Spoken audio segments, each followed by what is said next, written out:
Today, as Americans, we grieve the brutal murder, a horrific massacre of dozens of innocent people. We pray for their families who are grasping for answers with broken hearts. We stand with the people of Orlando who have endured a terrible attack on their city.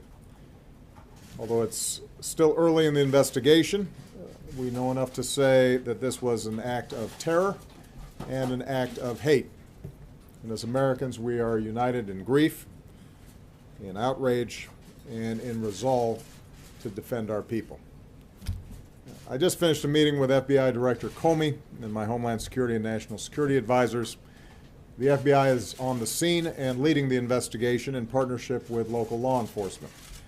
I've directed that the full resources of the federal government be made available for this investigation. We are still learning all the facts. This is an open investigation. We've reached no definitive judgment on the precise motivations of the killer. The FBI is appropriately investigating this as an act of terrorism, and I've directed that we must spare no effort to determine what, if any, inspiration or association this killer may have had with terrorist groups.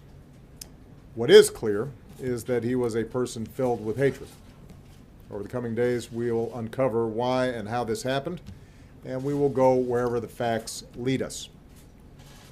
This morning I spoke with my good friend Orlando Mayor Buddy Dyer, and I conveyed to him the deepest condolences of the American people. This could have been any one of our communities. So I told Mayor Dyer that whatever help he and the people of Orlando need, they are going to get it. As a country, we will be there for the people of Orlando today, tomorrow, and for all the days to come. We also express our profound gratitude to all the police and first responders who rushed to harm's way.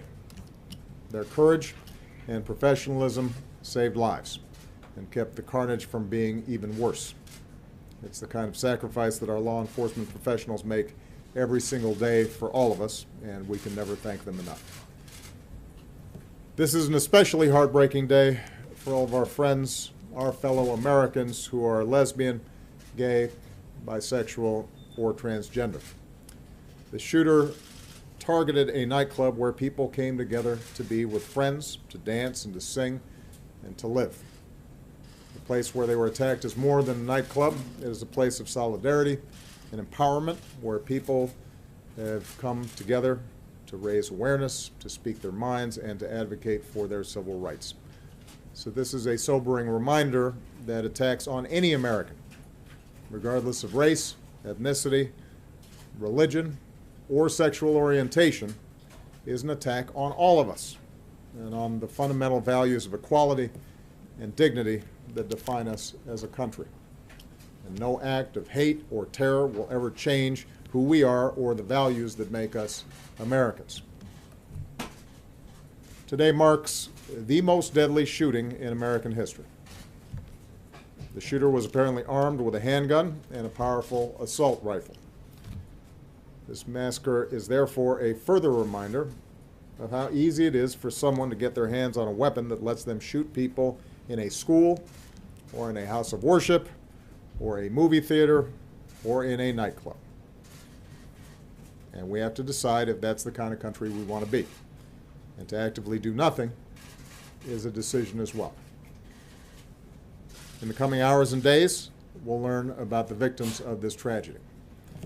Their names, their faces, who they were, the joy that they brought to families and to friends, and the difference that they made in this world. Say a prayer for them, and say a prayer for their families.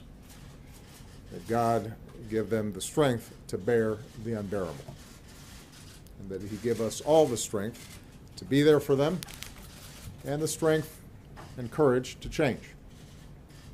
We need to demonstrate that we are defined more as a country by the way they live their lives than by the hate of the man who took them from us.